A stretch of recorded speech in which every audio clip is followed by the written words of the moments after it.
Jesus is mine. Oh, yes, he is. He's been my fourth man in the fire, time after time. I'm born of his spirit. Yes, I am.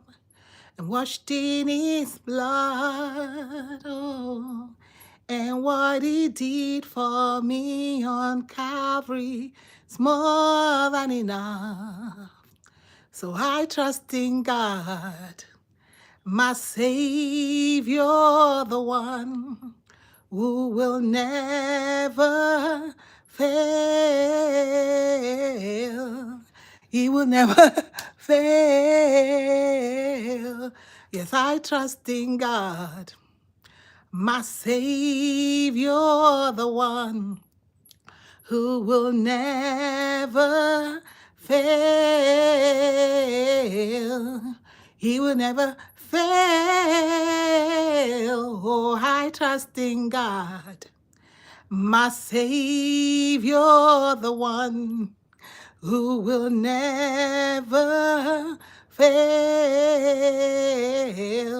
Oh, he will never fail. I say, blessed assurance. We're back. Jesus is mine. Yes, he is. He's been my fourth man in the fire, time after time. Oh, I'm born of his spirit. Yes, I am. And washed in his blood. Oh, yes. And what he did for me on Calvary is more than enough. So I trust in God, my Savior, the one who will never fail. He will never fail.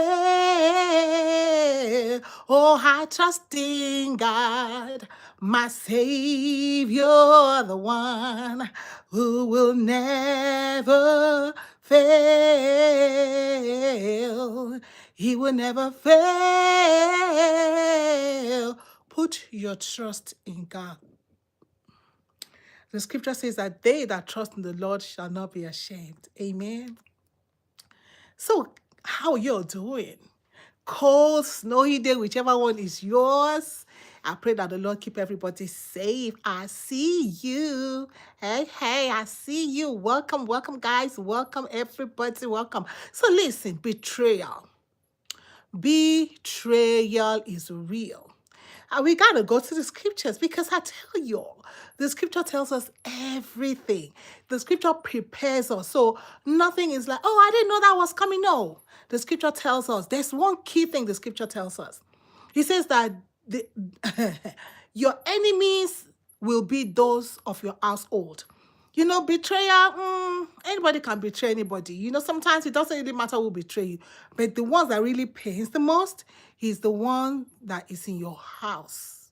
And that's what the scripture says, that a mass enemy will be those in his house, those in his home, the ones who are close to you, the ones who know you, the ones who know you're in and out, the ones who know when you do, you know, when you're not in your best game.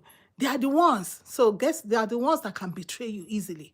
They are the ones that can turn your world upside down. So if you are facing betrayal today, I bring you a word of encouragement, especially from those who you love, or those who you loved, or those who you have helped, or those whom you have sacrificed.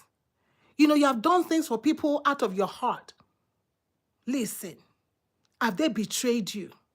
Have they paid you back in the coin that they should not have paid you back? Let us go to the scriptures. Judas, the one that was keeping Jesus' the treasurer. Judas, he betrayed Jesus. Jesus was so much like the people that they didn't know who he was. So Judas told them, whoever I kiss, that is the man.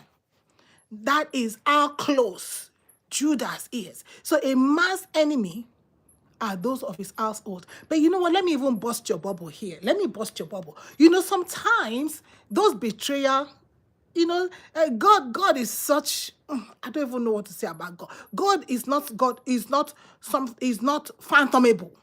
You know, people that think that I know the ways of God, I know God. Even Paul, we walking with God, walking with God. Say, I want all that I may know him. Or like, Paul, what do you mean all that you may know him? With all this revelation, with all this, what you mean you may know him? But he asked, because you just cannot know God.